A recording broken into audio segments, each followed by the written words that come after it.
spoilers or whatever for The Boys and My Hero Academia. The Boys is easily one of my favorite TV shows of all time. Every character is well written with great character arcs, making them feel real in a world full of superpowered beings. Even the show's main villain, and this video's main subject, Homelander, feels believable despite the many atrocities he's committed. And believe it or not, I used to be a huge My Hero Academia nerd. The turtle quirk enjoyer type, not whatever this is. MHA is similar to The Boys in the sense that the world is inhabited by people with superpowers of varying degrees of usefulness, the best of which are treated as celebrities. Homelander, after The Boys exploded in popularity, was put into hypothetical versus battles with similarly powered characters like Omni-Man and even Superman. And you'd be surprised how many people genuinely believed Homelander would win because he's mean. But recently the community has done a complete 180 by underselling Homelander and The Boys universe as a whole. Thanks to this Twitter thread, which gave me the idea for this video, could Homelander solo My Hero Academia? Well, no, not at all. But how would he fare? I'll be focusing on Class 1A at the beginning of the series and their current versions in the anime, as well as notable heroes and villains, and compare them to Homelander to see who he could and couldn't defeat. Best to start off with Homelander himself as the basis. Homelander is indisputably the most powerful soup in the show. He's the show's take on the totally not overdone evil Superman trope. The Boys does do it best though. He has all the powers you'd expect save for freeze breath, super strength, speed, durability, laser eyes, x-ray vision, as well as heightened senses including hearing and smell. Up to where we are in the show, we haven't seen Homelander really push himself. No feats or statements where we learn the maximum weight Homelander can push around, or the absolute fastest he can fly. The only scene where we see Homelander really on the ropes is when he's jumped by Soldier Boy, Butcher, and Huey in Herogasm, and even then he's able to throw them off of him and fly away. So we'll have to go off of what we have and try to come to reasonable conclusions.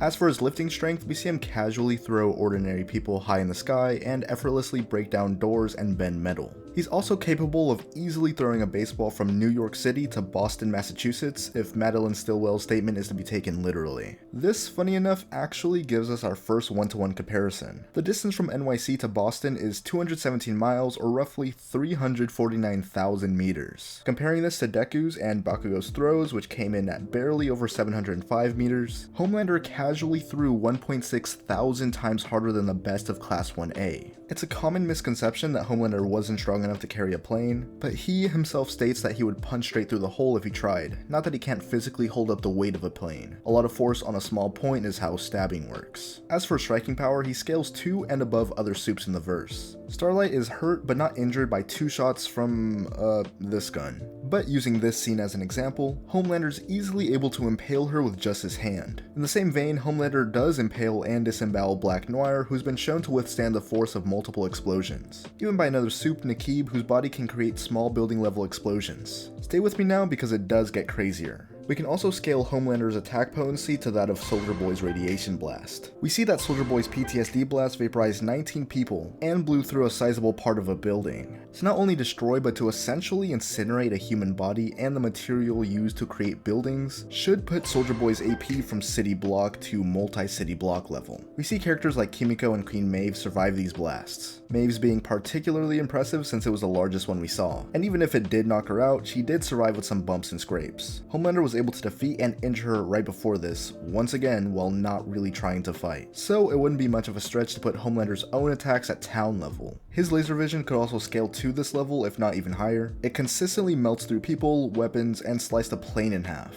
It stands to reason that his heat vision would be stronger than his son's, who was able to one-shot Stormfront, another powerful soup. On top of being the strongest, Homelander is one of the fastest in the verse. He claims to have already been fast enough to break the sound barrier as a child. He quickly blitzes people before they have time to react, most notably other soups like Soldier Boy, who's been seen reacting to laser vision on multiple occasions. Lasers in fiction typically don't move at the speed of light the way real lasers do, but this should still comfortably put his speed at hypersonic levels. But easily his best speed feat is when he saves Butcher from a C4 explosion. Butcher was ready to take himself out in the explosion upon seeing that his plan had failed and detonated the bombs. We can assume that the explosion had already begun since the room quickly lit up. A C4 explosion can move at over 18,000 miles per hour. We don't see Homelander saving Butcher on screen, so once again, we don't know if this is his peak performance, but since he speaks about it so casually later on and the event itself didn't even faze him, we can assume that Homelander's movement, reaction, and combat speed are all from hypersonic supersonic to massively hypersonic levels. He's also, unsurprisingly, very durable. He's bulletproof and very rarely ever hurt. Rather, he's inconvenienced by attacks from other supes, like when Kimiko's brother dropped debris and a bus on top of him, or when he caused an entire chemical plant to explode, both of which he walked away from completely unscathed. The only time we've seen Homelander hurt is after his fight at Hirogasm. Maeve even comments on his bruise in surprise. Madeline Stillwell states that every weapon on Earth has been used on Homelander and none have been able to hurt him. The most powerful weapon that's ever been created is the SAR bomb, a 50 megaton nuke. We of course don't see anything that comes close to this in the series, so it's a little far-fetched, but considering nothing has hurt Homelander yet and the sheer amount of money, power, and influence Vought has, they can most definitely afford to use a nuke to test on the most powerful man in the world, putting Homelander's durability well into city level on the absolute high end, while his more consistent durability should scale to his striking power, putting him around town level. UA High School is a prestigious school for up-and-coming superheroes in MHA, and Class 1A is home to the show's main characters. There's 20 of them, all with their own unique powers, but I won't be going over each of them individually, since especially in the early series, most don't have the means to hurt Homelander, or the durability to take multiple attacks from him. Characters like Mineta, Yaoyorozu, or Koda have no way of dealing with him and would simply die in a 1v1.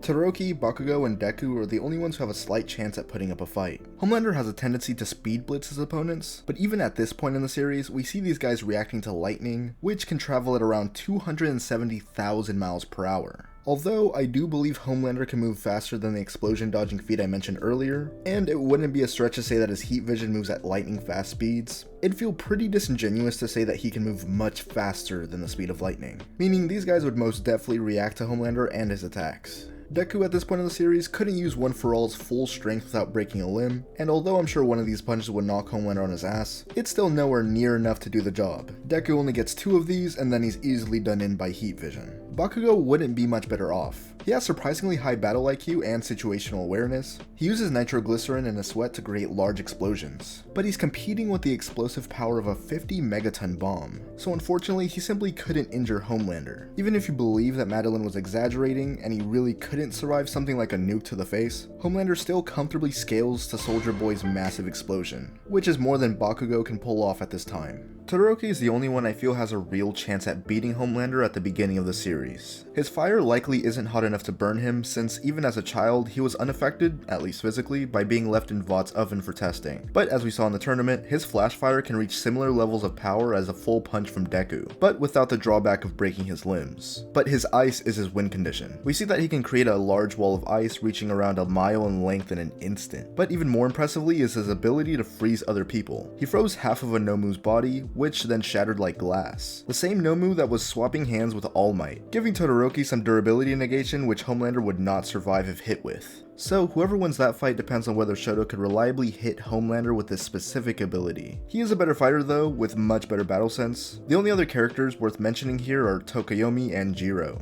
Tokoyomi's Dark Shadow turns into a huge uncontrollable monster at night, which could certainly give Homelander some trouble, but the light from his heat vision should weaken Dark Shadow enough to be a non-factor. And Jiro's ability to create sound could weaken Homelander since we saw that he is susceptible to sound-based attacks, but in terms of physicals, she's certainly on the lower end of the class and wouldn't be able to withstand an attack. Plus, there's the fact that she most likely wouldn't have the previous knowledge necessary to know his weakness of high-pitched sounds. The class as a whole, however, should be able to defeat him pretty handily. Homelander is not a skilled fighter and tends to rely on completely overpowering his opponents, but we've seen that he does struggle with skilled combatants who are much weaker than him and with fighting multiple powerful opponents at the same time, so he'd quickly be overwhelmed by the plethora of sticky balls and explosions. I am an advocate for speed blitzing, but like I said earlier, they could easily react to his movements, even if we gave him the benefit of the doubt and said he was multiple times faster than his best on-screen feat. Heroes worth mentioning for this section are Aizawa, Present Mic, and of course All Might. Aizawa is an interesting case since his quirk allows him to essentially shut off other people's quirks, and whether or not you feel as though Homelander's powers would count as a quirk is up to you, but I lean towards no. We do see in his most recent fight against Shigaraki that he can't shut off the body's natural processes, which accounts for this, I guess. So I find it unlikely that Aizawa could erase Homelander's powers, but if he can, then he wins. Easily negative difficulty. Otherwise, Homelander wins once he gets his hands on Aizawa. I do think he's evasive enough to avoid some attacks for a while, and his bindings could momentarily apprehend Homelander, but he has no way to hurt him. President Mike, funny enough, is a complete hard counter to Homelander. We see that he can make extremely loud sounds that can be heard for miles out. He pretty easily solos. All Might, even in his weakened state, would absolutely annihilate Homelander. He acts as a villain for Bakugo and Deku's exam, and is forced to wear weights that slow him and his attacks down. He was still so fast that they couldn't react or keep up with him, scaling his movement speed over the massively hypersonic reaction time of the rest of the class. Even one of his attacks was destroying multiple large buildings. And let me reiterate, this is a weakened version of the already weakened All Might. In an ironic twist, Homelander simply couldn't hurt All Might. All Might was taking hits from All for One and coming right back.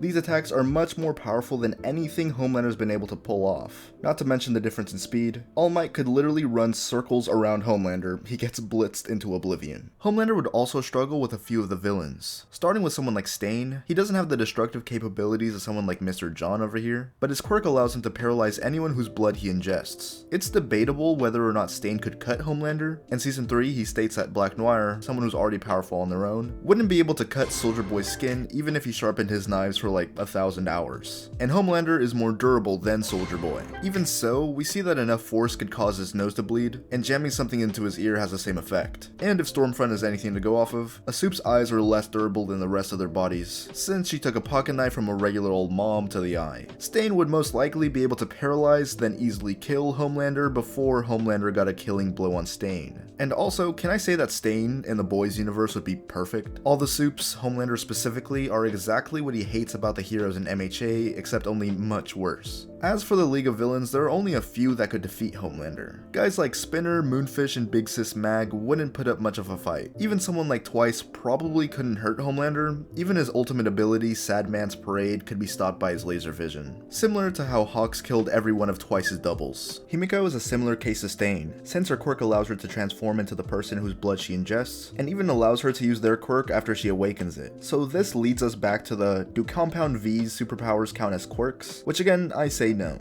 Muscular was tangoing with early series Deku at full power, and even got a rematch against a stronger version later on. This guy is physically stronger than Homelander and even faster. He does have an exploitable weakness that Deku used to essentially one-shot him in their second fight, which Homelander might be able to replicate with his X-ray vision, but it's unlikely. Homelander gets overpowered in this fight. Dabi's next, and I'll lump the entire Todoroki family here too. Endeavor's most powerful attack is the Prominence Burn, based off of a solar prominence which could reach anywhere from 9,000 to 90,000 degrees Fahrenheit. Endeavor's attack was able to kill a high-end Nomu, which was more powerful than the one trading blows with All Might. Dabi's fire is stated to be hotter and generally more powerful than his dad's, and Shoto was able to withstand his heat and also cancel it out with his ultimate move, which also froze the city. Simple ABCD. The Todoroki family washes Homelander. Overhaul is one of my favorite villains of the series, and his opening scene was so cool. His quirk gives him full control over the matter he touches. If he even lays a finger on Homelander, he dies. Big Sis Mag treatment. He doesn't even need to touch Homelander directly. If he's making physical contact with anything Overhaul is touching, he would also be affected by the quirk. I think you're getting the memo here, but the big bads of the My Hero verse would annihilate Homelander. Shigaraki at the beginning of the series didn't have the range to hurt him, and having to touch all 5 fingers to someone who can punch a hole in your chest isn't very reliable. As the series progressed, he gained more control over his decay quirk, allowing him to decay anything he touches nearly instantly. He can also decay things that are touching when he decays, similar to Overhaul. But end of series Shigaraki is a different beast entirely. He's constantly compared to Prime All Might in physicals, has the reaction speed to dodge lasers, and is completely unaffected by attacks from most heroes. The decay is certainly enough, add on the rest of his abilities and it's no contest. All for One is a similar case. Since his fight with Prime All Might is what left him in his weakened state, Homelander is weaker than weakened All Might, who is stated to be around 60 times weaker than his Prime version, if his fight with the Nomu is anything to go off of. Back in my heyday, 5 hits would have been enough to knock that guy out. But today it took more than 300 mighty blows. And All for One is on par, maybe slightly weaker than that All Might. Circling back to Class 1A, Deku and Bakugo should now easily wipe the floor with Homelander. They're both able to blitz and outspeed the light speed reacting Shigaraki and damage him with their attacks. A full blast from Deku was able to essentially atomize Shigaraki. And on top of this, he gets access to 6 new quirks. Homelander just doesn't stand a chance. Tsukiyomi by the end of the series is able to control his dark shadow in its most powerful form, Total Release. which grew to the size of a skyscraper. Jiro at this point might be able to create sounds loud enough to hurt Homelander. Hell, even Kirishima could at least withstand Homelander's attacks. The rest most likely still couldn't take him in a 1v1 though. Other characters I didn't mention who could pretty handily defeat him are Hawks by massively outspeeding him, Shinso who would be able to instantly defeat Homelander by brainwashing him since he would almost certainly respond to an insult thrown at him, and Stars and Stripes. Hypersonic Intercontinental Cruise Punch! If you think I missed anything or anyone, leave it down in the comments. There are a lot of characters in My Hero Academia, so I just couldn't extensively go over all of them individually. Homelander would be an issue in the verse, but he is nowhere near the top tier. His durability is the only real issue, especially if you believe the 50 megaton nuke thing to be a feat, but he'd stop being a real threat after like the 2nd or 3rd season. He just gets power crept. Huge thanks to Vitreous Glassy for making today's thumbnail. Their Twitter's down in the description, as per usual. Next video will be a revamped ranking on every killer in Dead by Daylight, so subscribe to see when that one's out, and I'll see you guys later.